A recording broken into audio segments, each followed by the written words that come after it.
I've been caring for my son's best friend unofficially for years, but now I'm being asked to foster him, and I'm scared I'll fail him. Posted by you/smarteffort8150. I have one son, Henry, aged 12. Henry is best friends with a boy named Archie, aged 14. It has always been clear that Archie comes from a troubled home.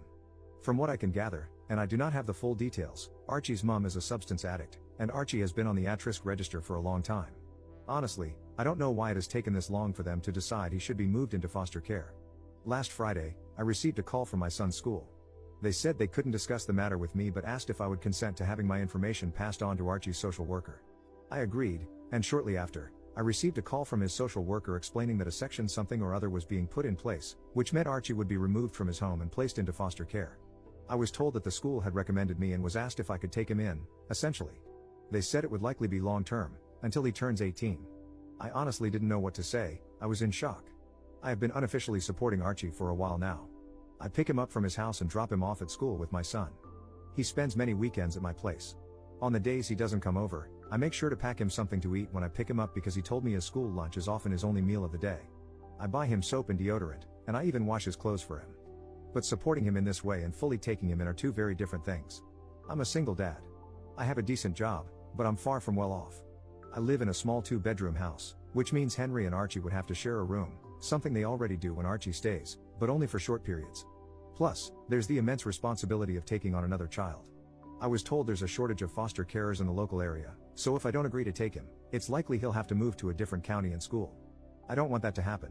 I had already planned for Archie to stay with me over the 2-week Christmas holiday, so I asked for time to think about it and said I'd give them a firm answer in the new year. They agreed. Archie hasn't been informed about any of this yet. I've been trying to give him as normal a Christmas as possible.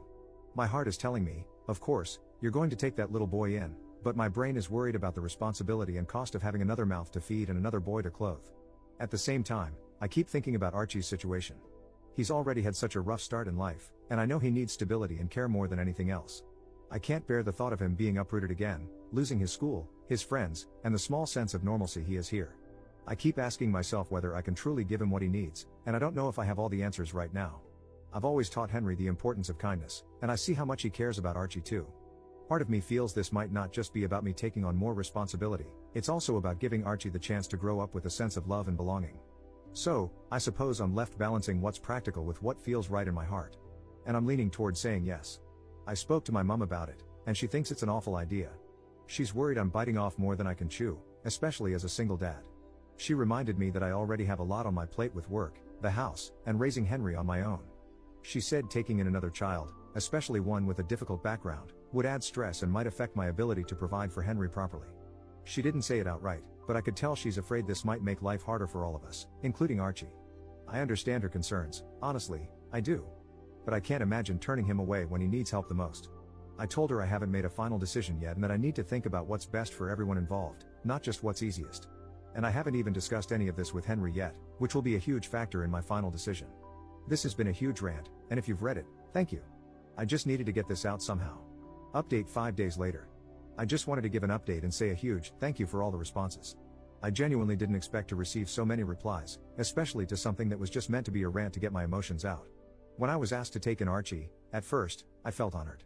Then, I felt worried about everything. I am quite an anxious person in general, and my thoughts were flooded with concerns about whether I'd be good enough to support Archie in the way he needs. I love my mom, but she didn't help. I think I get my anxiety from her, although she has it on a much higher scale than I do. Every possible thing that could go wrong, she was texting me about all week. You're already stretched thin with work and Henry. You won't get one-on-one time with Henry anymore. How will you afford everything? These are real concerns, and I'm glad she brought them up because they gave me the opportunity to think about how I could mitigate them. A few of you mentioned the fostering allowance, which I knew about, but I couldn't find any concrete information on how much it would actually be. Every source online seemed to give a different answer, but none suggested it was very much. However, as some of you advised, I called the social worker's office and said I was seriously considering taking in Archie, which they were thrilled about, but I needed to understand the finances first to see if it was feasible. They said they couldn't provide exact numbers, as every case is different and it isn't decided until a placement is found. However, they told me the minimum would be around £190, about $240 US, per week, and that it would likely be completely tax-free. Additionally, I'd receive a significant discount on things like council tax. That was honestly a lot more than I expected and much higher than most of the figures I'd seen online. They also put me in touch with some other foster carers who answered my questions, which was incredibly helpful. This week has been very busy. I worked out my finances, added the estimated fostering allowance, and calculated how much Archie would likely increase my expenses. It worked out that I'd actually have a surplus compared to my current situation. Many of the foster carers I spoke to don't work full-time, using the allowance to supplement their income. I'm not sure if I want to do that, but they mentioned it helps to work part-time since fostering involves a lot of work, meetings, reports, and other responsibilities. On top of that, I'd need to complete training during the first year to become fully qualified.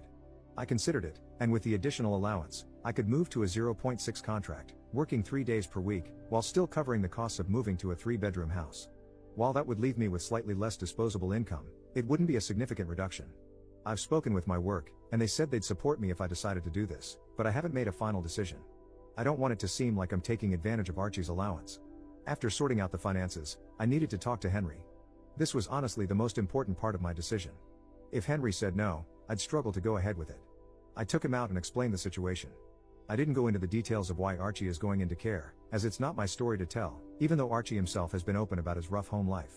I discussed the potential challenges, less one-on-one time, less privacy, at least in the short term while we find a bigger house, and so on. Henry was incredibly supportive. He said that he and Archie had talked about how they both wished Archie could come and live with us. I told him not to mention anything to Archie yet until I had the chance to speak with him, and he agreed. Yesterday, I arranged for social services to come over. Archie, his social worker, and I sat down to talk. They told Archie he was going to be placed in foster care. Archie cried a lot, I cried a lot, and he asked to see his mom, which the social worker said they'd arrange as soon as possible. In that moment, Archie didn't seem like a teenager, he seemed like a small child whose world was crumbling. Then they asked Archie if he'd want to stay with me. Although he was still distraught about being in care, he said he'd love to stay with me. We discussed what it would mean and how it would affect us. Afterward, Archie and his social worker spoke privately, and then the social worker and I talked. They expressed how thrilled they were about my decision and said they were pleased I planned to move to a bigger house soon, as Archie would need his own space, which I fully agree with. Normally, the boys spend most of their time upstairs playing Xbox, but later that day Archie came down and asked if we could watch a movie together. He sat next to me, rested his head on my shoulder, and said, "Thank you for letting me stay with you." Writing this, I can feel tears welling up in my eyes again. I put my arm around him and said I'd always be there for him. Today, Archie seems a little down, which is entirely understandable. I honestly expected him to take it harder than he has. To cheer him up, we're going to see the new Lion King movie, even though I hate those live-action films, but this is for Archie, and then going out to eat, letting the boys choose where.